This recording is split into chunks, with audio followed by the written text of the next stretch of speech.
150 ಕೋಟಿ ಟಾರ್ಗೆಟ್ ಅಲ್ಲ ರೀ. PSI ಹಗರಣ ತಪ್ಪ ಪ್ರೂವ್ ಆಗಿದೆಯಲ್ಲ, ಬಿಟ್ಕಾಯಿನ್ ಪ್ರೂವ್ ಆಗಿದೆಯಲ್ಲ, ಕರೋನಾನಲ್ಲಿ ಹಗರಣ ಮಾಡಿರೋದು ಪ್ರೂವ್ ಆಗಿದೆಯಲ್ಲ, ಇದೆಲ್ಲ ಪ್ರಿಯಾಂಕ್ ಖರ್ಗೆನ ಹಾಕಿರೋದು.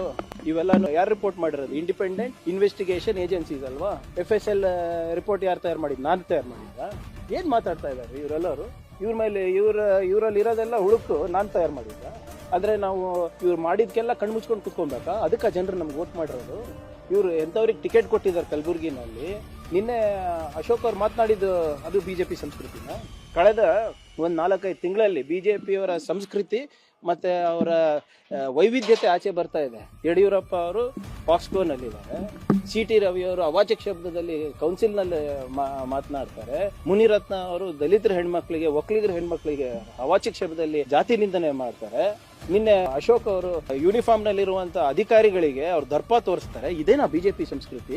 ಇದಕ್ಕ ವೋಟ್ ಮಾಡ್ರ ಜನರು ಅವರಿಗೆ. ಮತ್ತೆ ಇವರು ನಮ್ಮ ಧರ್ಮ ಸಂರಕ್ಷಣೆ ಮಾಡ್ತಾರಂತೆ, ನಮ್ಮ ಧರ್ಮವನ್ನ, ನಮ್ಮ ಸಂಸ್ಕೃತಿಯನ್ನ ಮುಂದಿನ ಪೀಳಿಗೆ ಇಟ್ಟೋಗ್ತಾರಂತೆ. ಇದೇನೇನ್ರಿ ನಿಮ್ ಸಂಸ್ಕೃತಿ? ಅಪ್ರಾಪ್ತ ಬಾಲಿಕರಿಗೆಲ್ಲ ಲೈಂಗಿಕ ದೌರ್ಜನ್ಯ ಕೊಡೋದ ನಿಮ್ದು ಸಂಸ್ಕೃತಿ?